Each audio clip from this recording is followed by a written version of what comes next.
It is dawn and the sun is rising, as it has every day for the last 5 billion years. For millennia, it has been a constant golden disk shining its unchanging light onto the earth. But look through the glare, and the true face of the sun is revealed. Not constant, but constantly changing. Turbulent and violent. Its worst tantrums can wreak havoc on the earth. To understand the sun is to understand the forces that drive the universe. If we can control those forces, we can unlock the power of the stars.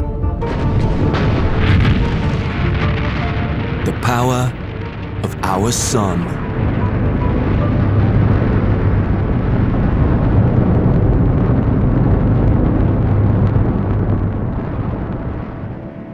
The story of the sun starts 13 billion years ago with the Big Bang.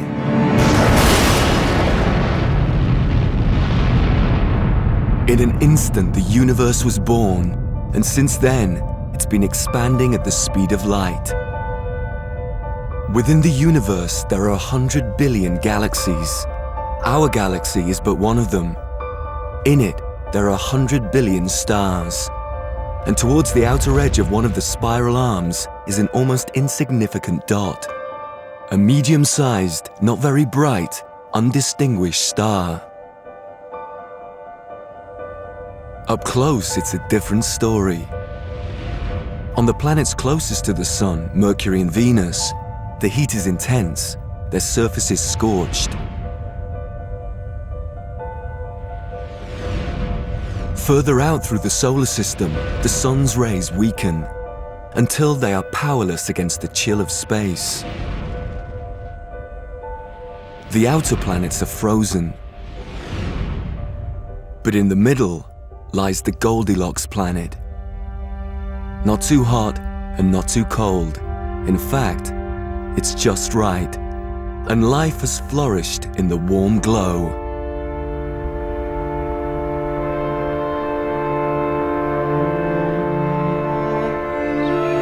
All life on Earth owes its existence to the sun. It powers every natural system and sustains every plant and animal. Without the sun, the planet would be a barren, lifeless ball of rock. Recognizing that power, humans have always worshipped the sun. But we have also always striven to understand it.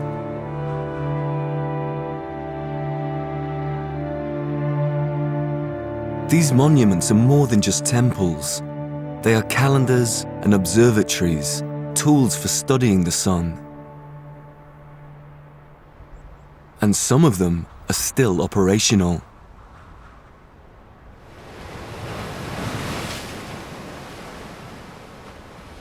This is Orkney. To live here is to know the importance of the sun. In the summer, the days are long and full of light. In December, it's a different story. It's midwinter. It's about 11 o'clock in the morning. It's still not light completely. There's a strong wind coming in off the Atlantic, and it's cold and it's wet. And that's pretty much typical of this time of the year up here.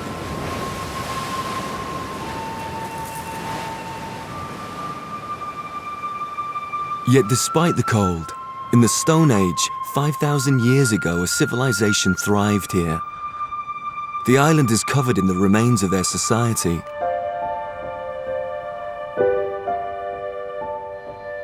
The ruins are full of mystery. We know little about the people who lived here. But they did leave evidence of the important role the sun played in their lives.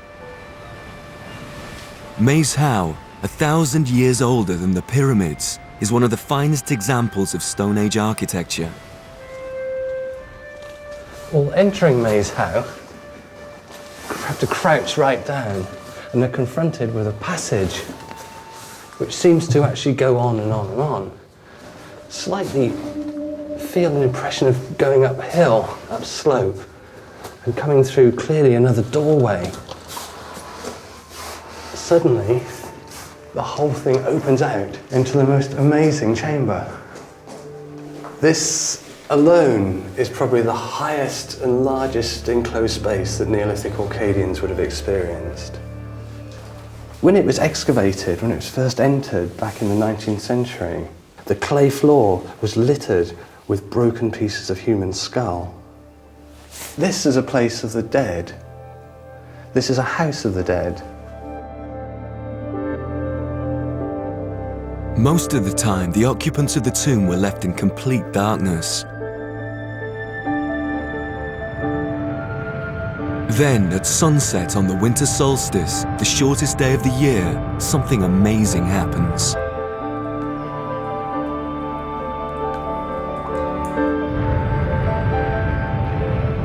The light of the setting sun shines straight up the entrance tunnel and illuminates the interior. Well, the significance is that it's marking the shortest time of the year with the least light. And from that point on, slowly and gradually, the light is going to increase, the days are going to grow longer. So what's happening here is that the dead, the ancestors, are being awoken on that shortest day.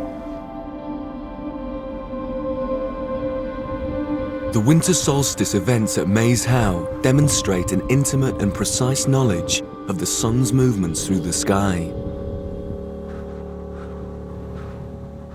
It was the first step on our journey to understand the sun and its many effects on us.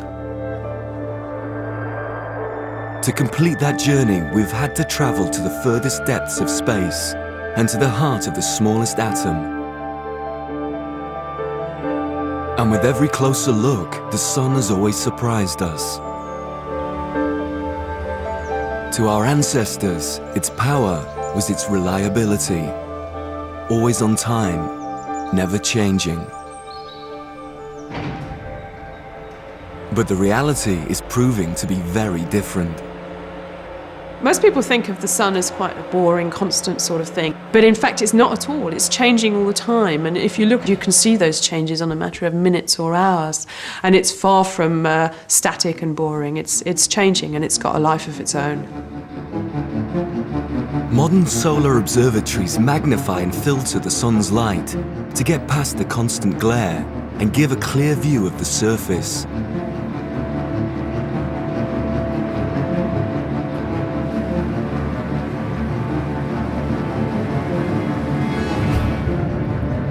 This is the actual face of the sun. It is turbulent and boiling. Never the same from one second to the next, the surface bubbles like a giant bowl of porridge.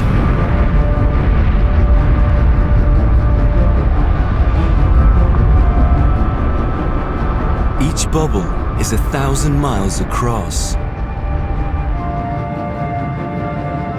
The heat and light brought to the surface raises its temperature to 6,000 degrees centigrade, enough to vaporize solid rock.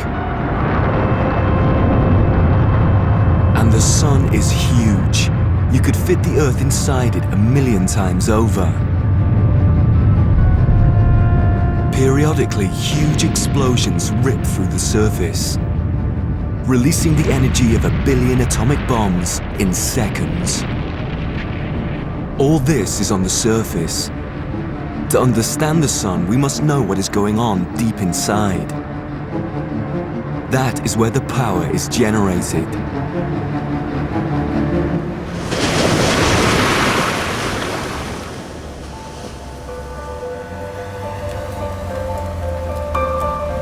So for centuries, scientists have been devising ways to probe the heart of the sun. Some of them have been complex, and some of them very simple. And the first step is to figure out just how powerful the sun is. It's easy to appreciate the power of the sun on a nice hot summer's day like here in the Texas Gulf Coast, and you can feel the power of the sun in your skin, sunscreen's on, but man, the sun is just, you know, the actual physics of what's going on inside the sun, the power that the sun, the energy that the sun is releasing is almost beyond comprehension. But it is only almost beyond comprehension. And you can measure its power output with some simple apparatus. One of the earliest experiments to try and measure the actual power of the sun was by astronomer William Herschel in the 19th century, where he had the brilliant idea of just watching a piece of ice melt to see how long it would take, and therefore from the properties of the ice work out how much sunlight was coming to the ground.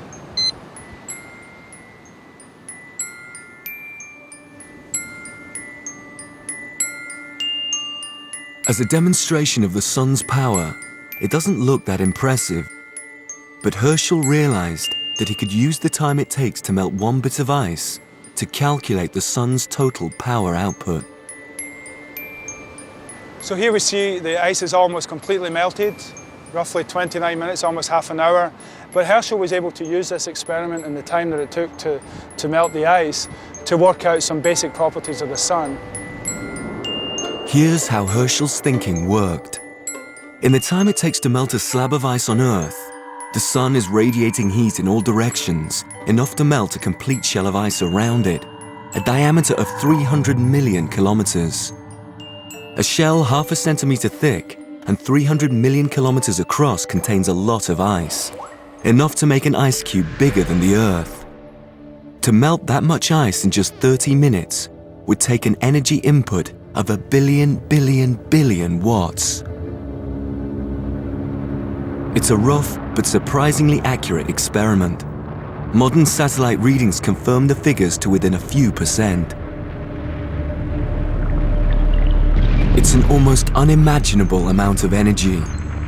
If we could harness the sun's power output for a single second, it would satisfy the world's energy demands for the next million years.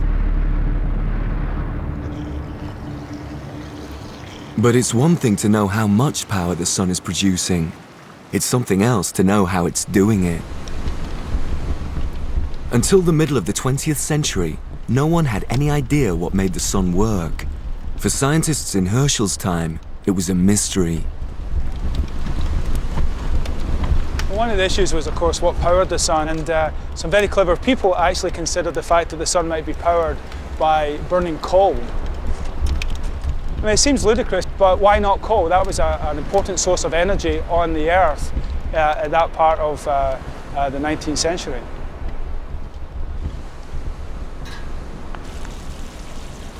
If the sun was made entirely of coal, there would be one unfortunate consequence. It would burn itself out in just a few thousand years. Today that sounds ridiculous, but 200 years ago, it didn't seem so unlikely. It was widely believed that the Earth was only a few thousand years old.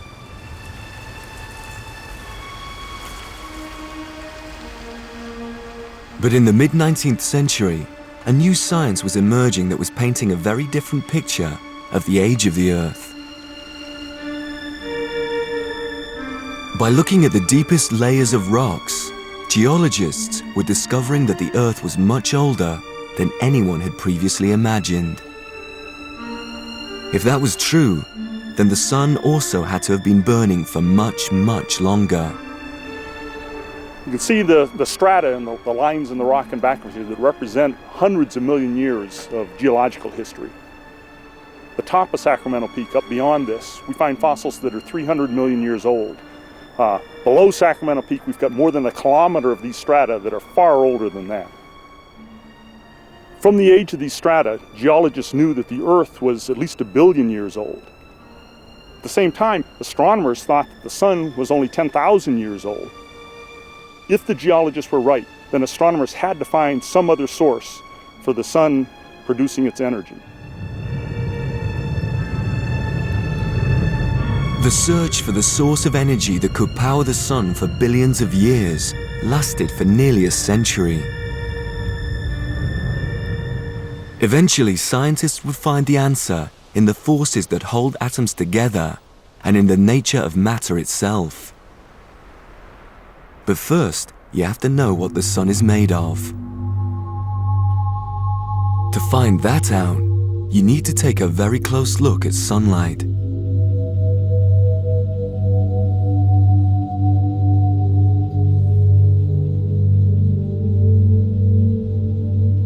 when you take the light from the sun and pass it through a prism, spread it out into the colors, as you look through it, you notice that it isn't uniform, that there are places that are darker. Each of those dark lines is due to a specific chemical element. Each element has its own series of lines that are specific to it. Each chemical element absorbs light at specific frequencies, removing a strip from the spectrum. As the light passes through the sun, all the elements leave their mark.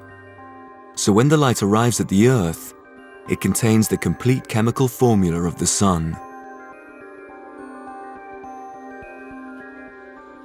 If we take the spectrum and spread it out to fine details, and what we've done here is stack up pieces of the spectrum one on top of each other, you see all of these dark areas. The key to figuring out how much of these elements are there is the breadth and the depth of the line. How dark is the line and how broad is it? The composition of the sun lies in this barcode. All the thin lines are caused by tiny amounts of complex elements, metals like iron and magnesium. But there are 3 very deep broad lines, and they are all caused by an enormous amount of a single element. There's some helium and traces of heavier elements, but over 90% of the sun is hydrogen.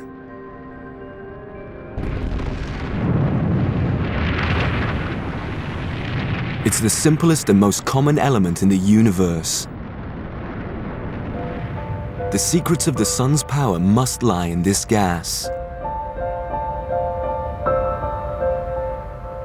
Look carefully into the night sky, and you'll see huge clouds of hydrogen floating in interstellar space. These are nebulae, and they can be hundreds of light years across.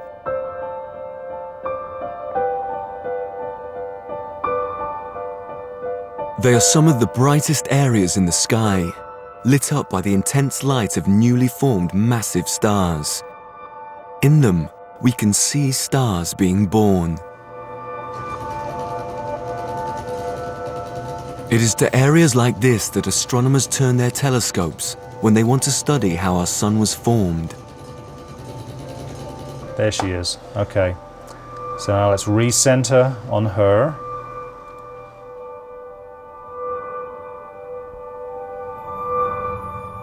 By studying different nebulae, it's possible to piece together the stages in which stars are made.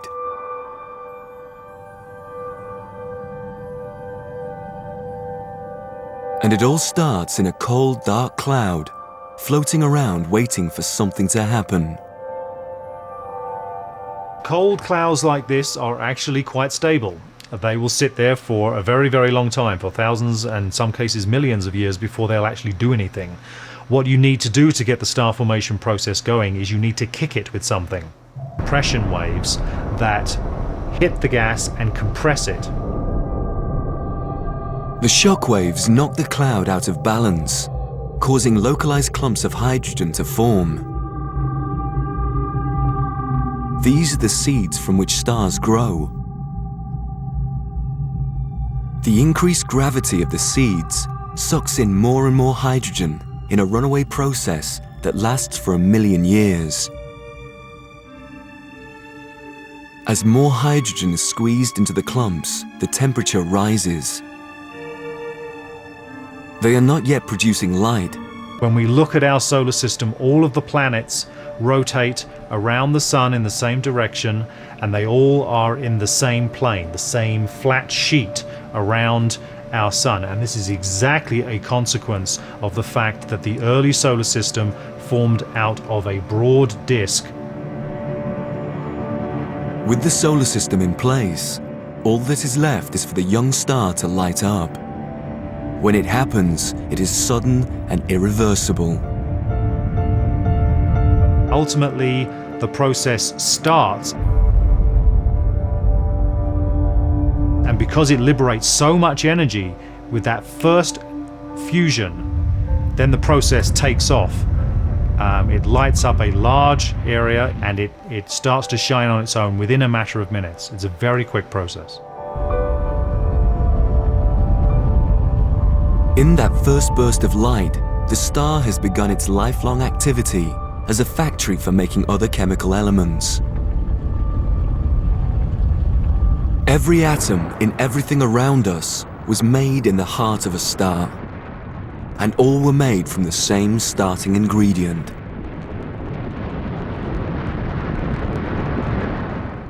The simplest element that we have is hydrogen, and it's actually the building block for all the other elements that we have. In the heart of the sun, hydrogen nuclei, protons, are stuck together to make helium. It sounds straightforward, but it can only happen in the most extreme conditions. In order for these protons to come together, because they're both positively charged, they don't want to come together. They've actually got to be pushed together. In order to do this, you need very high temperatures, so they're moving very fast, and you also need very, very high pressures.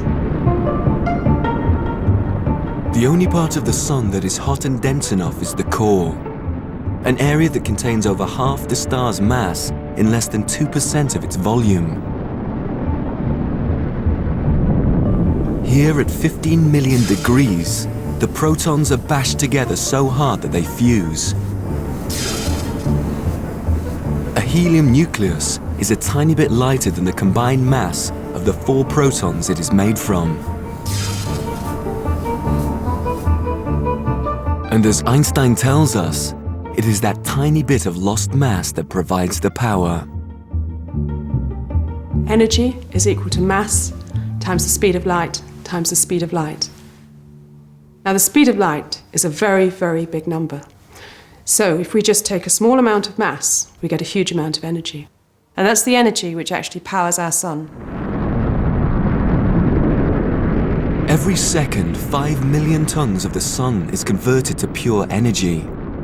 And although it has been burning for 5 billion years, it is only halfway through its supplies of hydrogen. The light produced in the core must travel over 500,000 kilometers to the surface, and it does so very slowly. The heart of the sun is so dense that the speed of light is less than 1 millimeter a second. It can take 200,000 years for the light to travel from the core to the surface.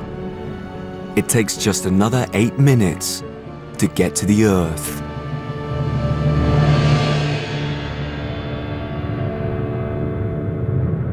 This is what the power of nuclear fusion looks like from 150 million kilometers away. This is what it looks like close up. The H-bomb was man's first attempt at recreating the sun on Earth. A balloon full of hydrogen squeezed until it released its energy.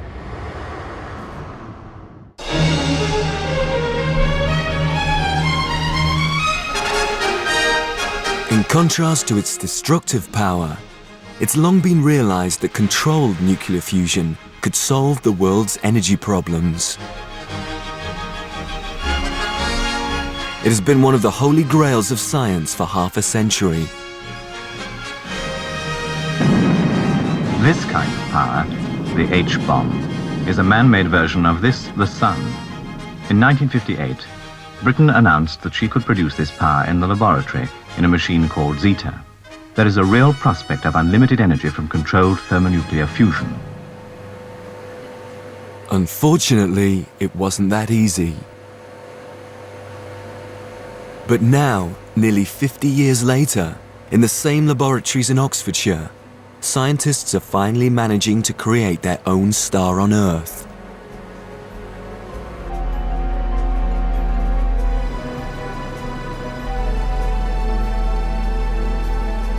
NDI, ready when you are? Okay, ready. Prepare shot 1, 4, 6, 5, 8.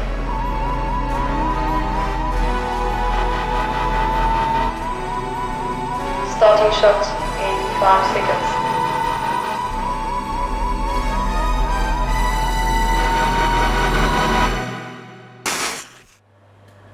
It might not seem like much, but slowed down by 300 times, the pictures reveal how the gas plasma is being squeezed and heated to create the most extreme conditions in the solar system. Plasmas I always like to think of as being like naughty children. They're full of energy and they want to misbehave, and it's our job to try and control that misbehaviour. For the particles to fuse on Earth, the temperatures need to be raised to 10 times those found at the heart of the Sun. Bombarding the gas with a stream of fast neutrons raises the temperature to over 100 million degrees. Only then can the energy of nuclear fusion be released.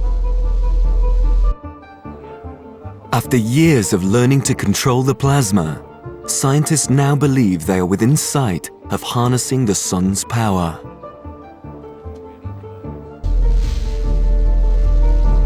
The aim of it is to be able to produce cheap, clean and effectively an inexhaustible supply of electricity for future generations.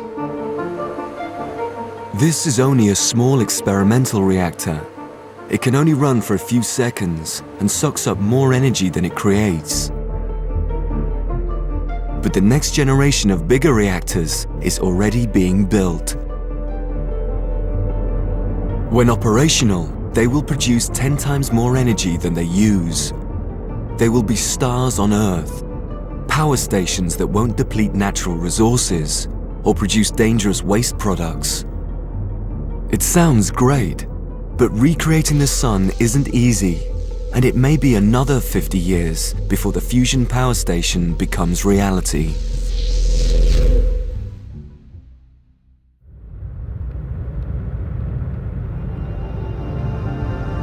Until then, we'll just have to make do with the real thing. But that's not so bad. Just seeing sunlight is enough to cheer us up.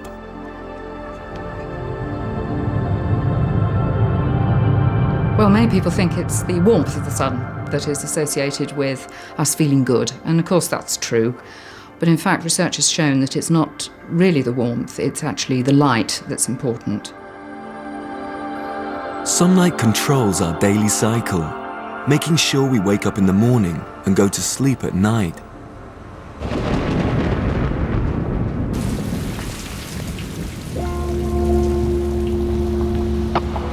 When there's not enough light, those patterns get disturbed with miserable effect.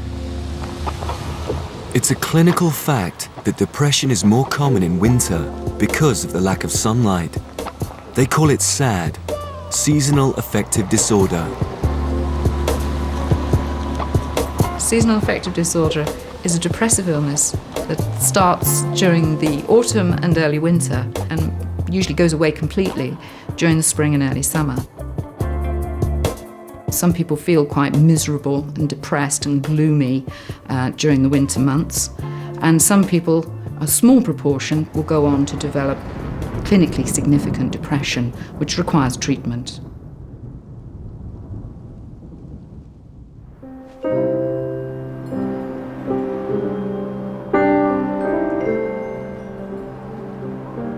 This is Rattenberg, a fairy tale Austrian village cursed by lack of sunlight.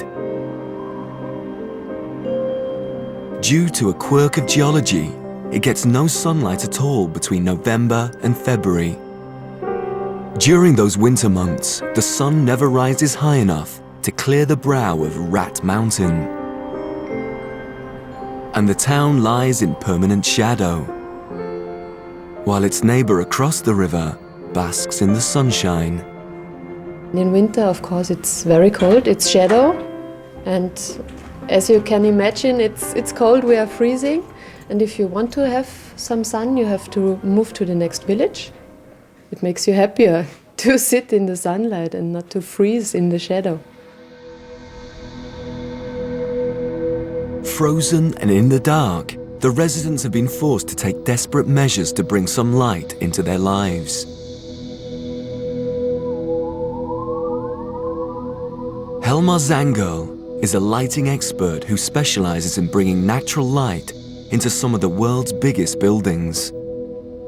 He may be the salvation of Rattenberg. Evolutionary speaking, man has adapted to natural light and has adapted to the sun. And if we deprive man of the sun, clearly it's a different quality of life. How do you feel if you sit for 1 week in a place with fog? And how do you feel when you sit for 1 day in a place where the sun shines? I personally feel so much happier in sunshine, I can tell you that. The solution for Rattenberg is simple. Steal some of the sunlight from the other side of the valley. Eventually, a huge system of mirrors will reflect the light of the sun to a second set of mirrors on the castle above the town, and then reflect it down into the streets to brighten the lives of the citizens of Rattenberg. The main effect for the people in town will be that part of the facades of the buildings and parts of the street, at least of the main street, will be brightly illuminated and will clearly be recognized as sunlight.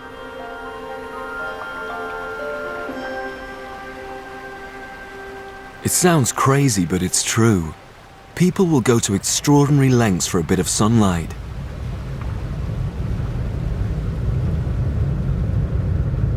But the sun is much more than a giant light bulb. There are other forces at work in the sun. Forces that change over minutes and over years. Forces that tear the surface apart. We are only now beginning to understand these forces and the effects they have on the Earth. But we've known about them for hundreds of years, because the sun gets spots. Sunspots are dark regions on the surface of the sun, typically about the size of the Earth in terms of area. Here's a live shot of one today. Unfortunately, we've got a very windy day with high thin cloud. The picture is bouncing around and not very sharp, but with very high resolution images we can see detailed structure in the sunspot.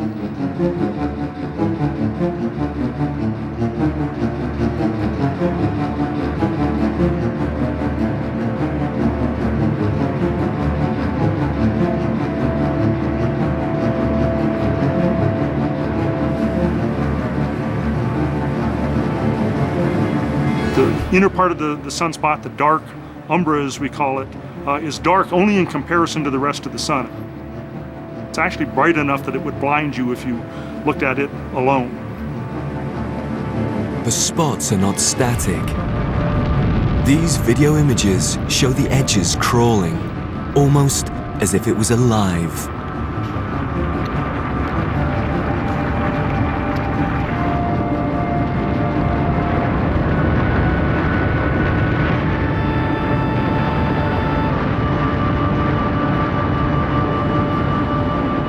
The movements of sunspots have been studied for 400 years, ever since Galileo trained his telescope on the sun and made the first crucial discovery about its behavior. Surprised to see black dots creeping over the surface, he kept track of them over a number of days and found that they were all moving in the same direction. To Galileo, the meaning was clear. The sun was rotating and was turning faster at the equator than at the poles. It was a discovery that was to prove critical in our understanding of how the sun works.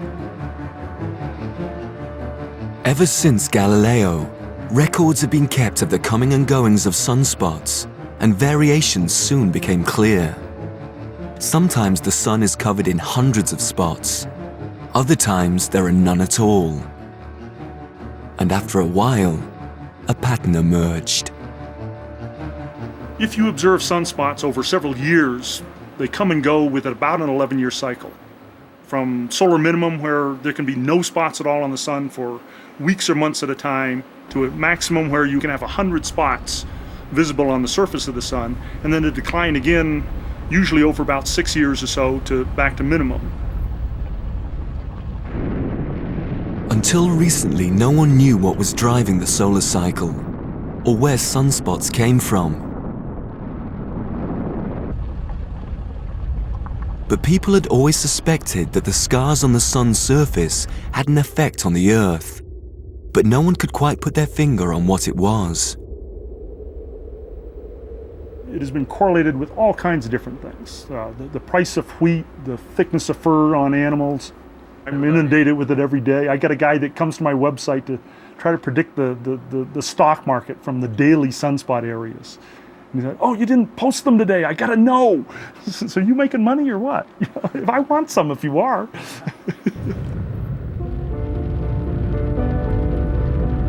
One effect sunspots do have on the Earth is on the climate. But it is a subtle effect. Its greatest impact was only noticed 300 years after the event.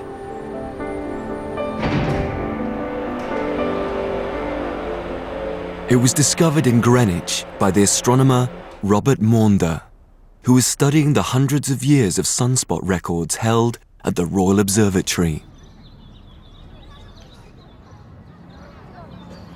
And in the late part of the 19th century, he became particularly interested in the sunspots. He discovered that there had been this peculiar effect in the second half of the 17th and the 18th centuries when the sunspot numbers diminished to really a fraction of what they are today. And he described this as the Maunder minimum.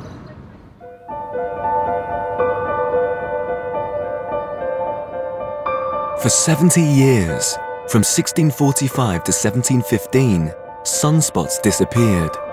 It was as if the engine that drives the solar cycle had stopped.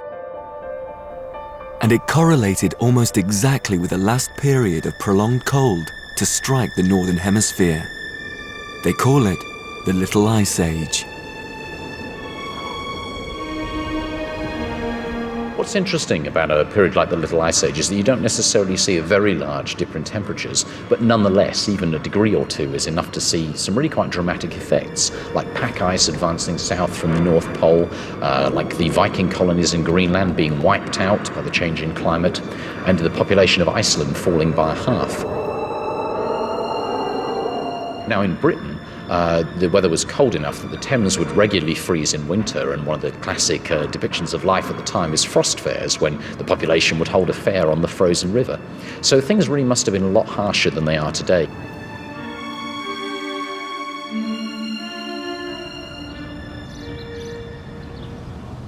When the sunspots disappeared, something on the sun changed that cooled the Earth down. But it wasn't that the solar output changed. No matter how many sunspots there are, the sun doesn't get any hotter or brighter.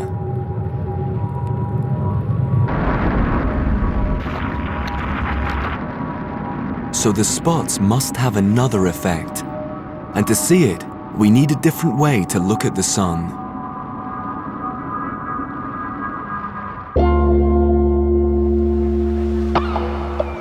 It's not just heat and light that the sun is throwing at the Earth. As every sunbather knows, there's ultraviolet light too. Enough UV reaches the surface to burn our skin, but it is only a fraction of the sun's UV output. The rest is filtered out by the atmosphere. It means we don't get a complete picture of the sun from the Earth. To see it in all its glory, you have to go into space.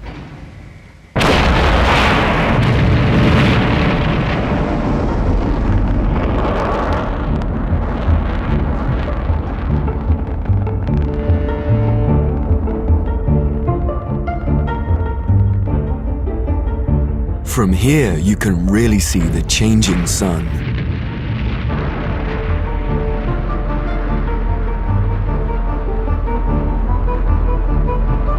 In the extreme UV, the sunspots burn a brilliant white.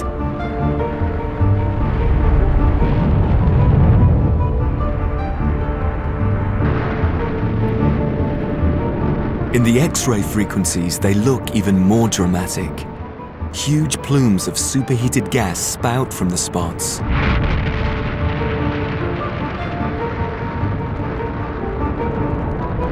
When When you're seeing the visible, you're really seeing the surface of the sun. But when you see the ultraviolet or the X-rays, you're actually seeing that very hot atmosphere, and that's about 1 million degrees, whereas the surface is about 6,000 degrees. So you're seeing a different part of the sun, and you're seeing a part that's constantly changing. Of solar power were only discovered in the 1970s by the astronauts on Skylab.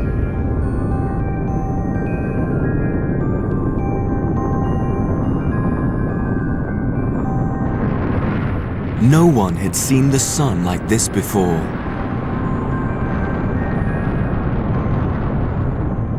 Whose sole purpose is to look at the sun. The most used is SOHO, the Solar and Heliospheric Observatory. It sits 1 million miles away from the Earth, at the Lagrangian point, where the gravitational pull from the Earth and the sun is equal.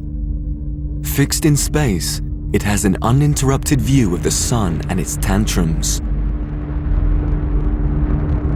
It has completely transformed our understanding. You can essentially see right from inside the sun right through to the coronal mass ejections as they're leaving the sun, so you're seeing way out to 30 solar radii. SOHO has played a key role in understanding the explosive power of the sun.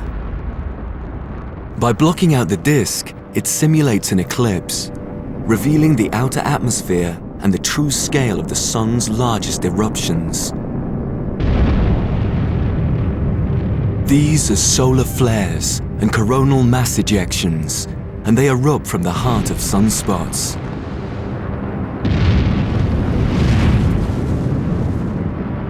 The temperatures in a solar flare will be tens of millions of degrees. So it's an extremely hot, very dramatic change in temperature over a short period of time. When they erupt completely, you can get masses which are roughly the mass of Mount Everest being flung out into the solar system. At solar minimum, flares are infrequent. But every 11 years when the cycle peaks, at solar max, the sun puts on the best firework display in the solar system.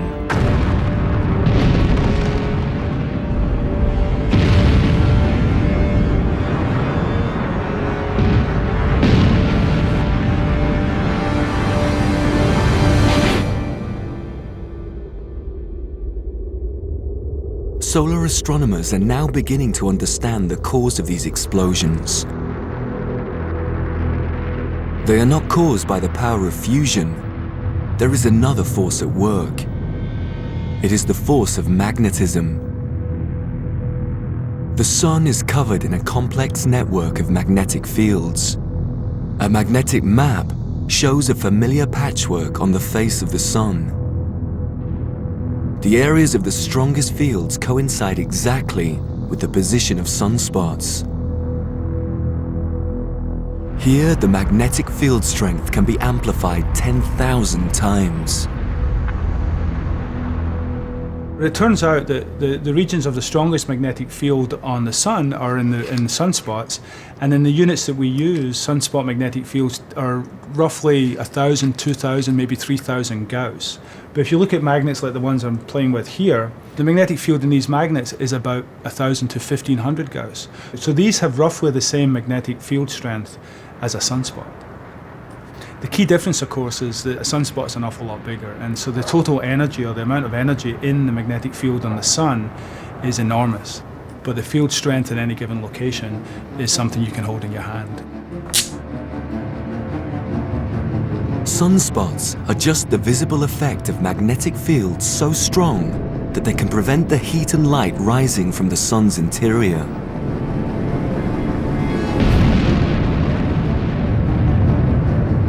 With the right viewing equipment, you can even see the magnetic fields. Magnetic loops arch off the surface. Like iron filings around a bar magnet, their shapes are mapped out by plasma heated to 1 million degrees. The largest are 200,000 kilometers high, and they are packed full of unstable energy. When you add up the total energy content in these loops, it comes out to roughly 10 to the 21 joules of energy, and that's roughly 10 times the annual energy consumption of the United States. Of course, we can see thousands of them at any one time.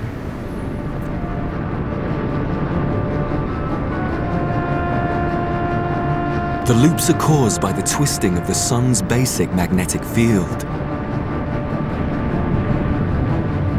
Because the sun rotates faster at the equator than at the poles, it drags the field lines with it, stretching and twisting them like elastic bands.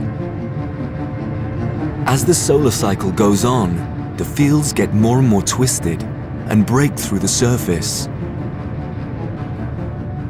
Until at solar max, the whole sun is covered in loops, stretched to breaking point. Solar flares are what happen when the strain gets too much and the loops snap. Basically, all that energy comes out of the catastrophic release of energy that's been stored in the magnetic field. So, like if you wind up an elastic band too much, if you let it go with your fingers, that elastic band flies across the room.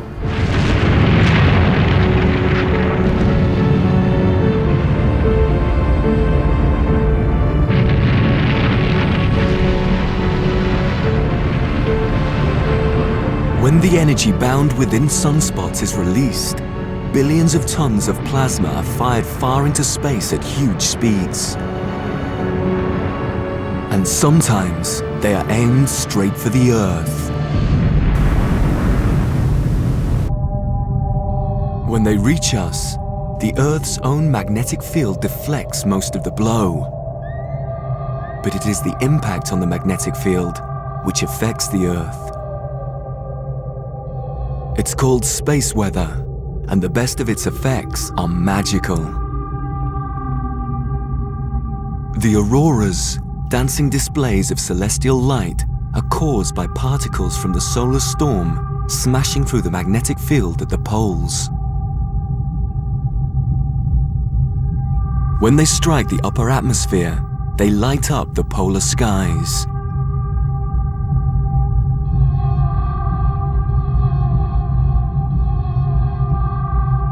In the strongest storms at the peak of the solar cycle, the northern lights can be seen as far south as Athens and Cuba. But the buffeting of the magnetic field has other unseen effects.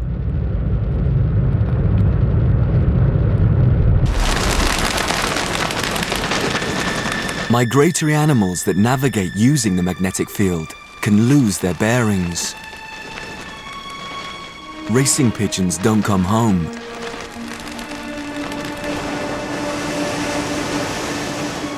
And whale strandings have been seen to increase with solar activity.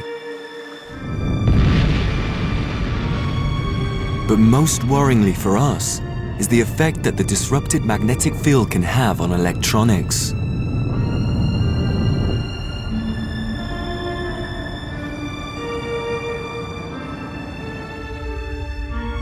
The strongest storms can damage or destroy satellites with devastating effects. We're sort of more sensitive to the sun than we probably realize, because when the sun releases this magnetic energy in the form of solar flares and coronal mass ejections, maybe you don't notice it at first, but a little crackle on your cell phone or your cell phone going out may actually be caused by enhanced activity on the sun.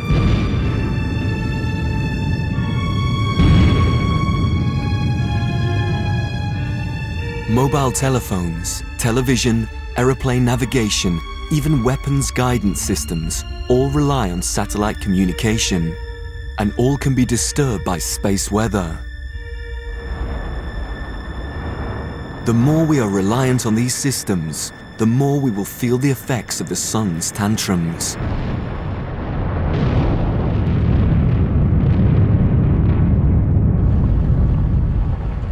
But we still don't understand all of the effects of space weather.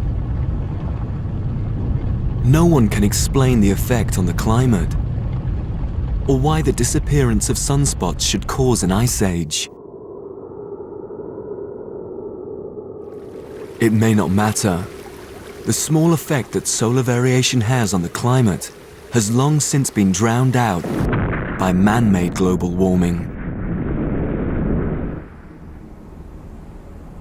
As the world warms up, the sun may yet prove an unlikely source of cooling.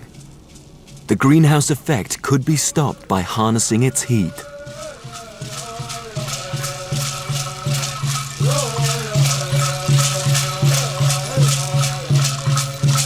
The American Indians of the Southwest deserts have understood the importance of living sustainably with their environment for hundreds of years. We have the natural disasters, like the big old fires, the volcanoes erupting, the big old earthquakes, the tsunami. That's the earth telling us that it's getting pretty tired.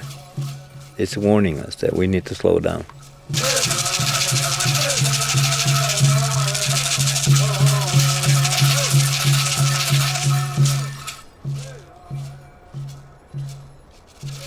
On the mesas of Arizona, far beyond the reach of the electricity grid, lies Old Oribe, the oldest occupied settlement in North America.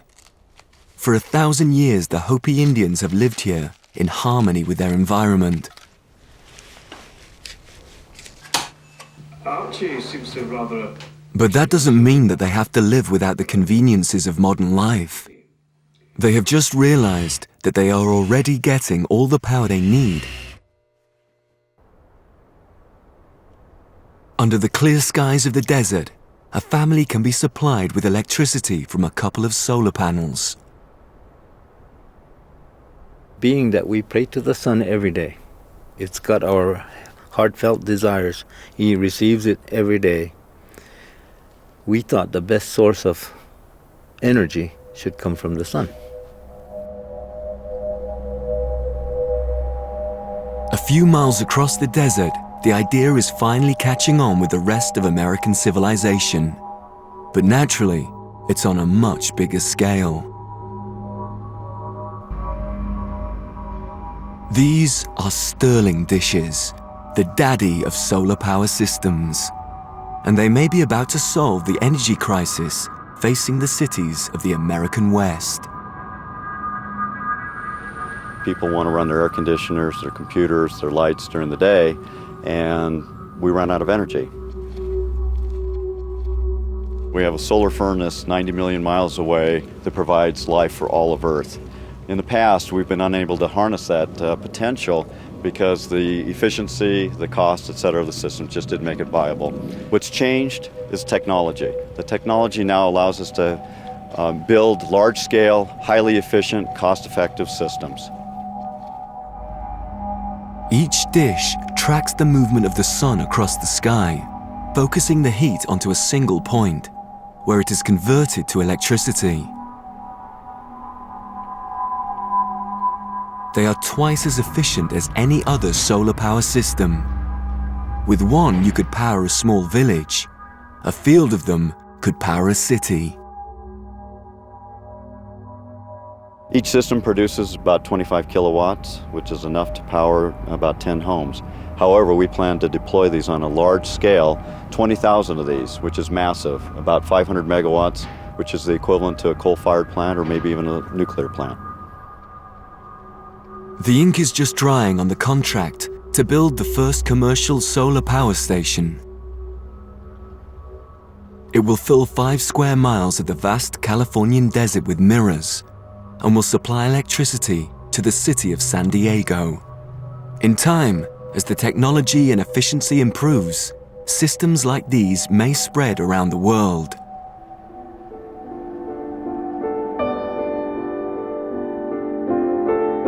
These dishes are direct descendants of the stone monuments of Stonehenge and Orkney. Separated by 5,000 years, they all embody our desire to understand the sun, to be bathed in its light, and to tap into its awesome power. He's quiet, he's clean, he's powerful. This is the way I was raised. I was raised to respect him and to offer those prayers to him for keeping us for the length of time that he has. You know, he's done this for generations and generations, and and hopefully he will, in the future. The sun will probably shine down on our civilizations for as long as they exist. If we survive for another billion years, the sun will still be there. But just as the sun was once born, it will one day die. And when it does so, it will take the Earth with it. In about 5 billion years' time, the sun will run out of hydrogen. When it does, it will become a red giant. Then suddenly, the sun will stop burning. As the remains of the solar system is plunged into darkness, the sun's core will collapse, and with its last gasp, it will blow its remaining shroud of gas into space. It will be forever night. The story of the sun and the earth will have ended, and a small part of the outer arm of the Milky Way will be a little bit darker. But around it, in the rest of the universe, the same story will be being told by a billion other small, insignificant stars twinkling in the vastness of space.